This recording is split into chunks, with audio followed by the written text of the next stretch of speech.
What's up guys, Biker Dave here, doing an air filter cleaning. This is a K&N style air filter for a Ford Focus ST.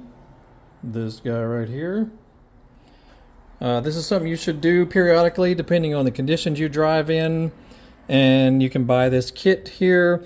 This is a dissolver that dissolves dirt and whatnot. So you should spray it, actually spray all over it. Spray it from the inside, spray here, spray liberally, spray a lot. All over it until it's fully saturated. Let it soak for a bit.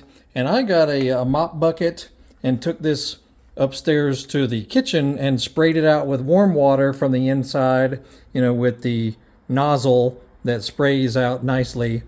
And you'll get to see how much dirt is coming out of there if you spray it into some kind of bucket.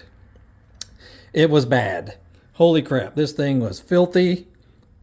I mean filthy. And then you need to dry it completely after you're happy with cleaning it. So you might want to put it in front of a space heater or a fan or something so that you can fully dry all of this off before you oil it. Okay, so it needs to be completely dry afterwards.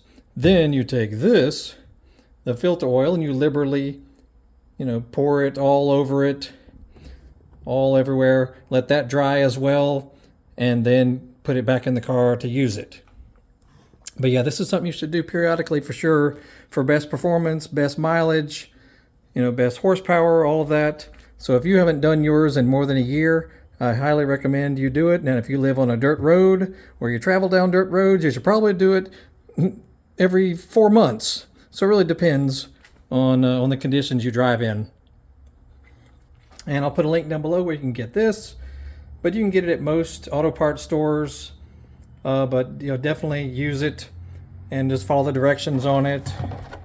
It's got directions all over right there. Apply cleaner, rinse and dry, and then oil. Okay, it should look kind of, see that's dirty, there's clean, and then that's oiled. Okay, it's very easy to do. Just take your time doing it, and yeah, you'll be amazed at how much crap comes out of there. Anyway, check out our channel. We got over 2,000 videos relating to working on cars, motorcycles, dirt bikes, ATVs, golf carts, scooters, hot rods, old cars, new cars, working around the house, all kinds of cool stuff. And if our video, helped you out or gave you a good idea or helped you not make a mistake, make sure you click the thanks button that's underneath the video screen, and please send a donation. We really appreciate it. Y'all have a great day. We'll see you.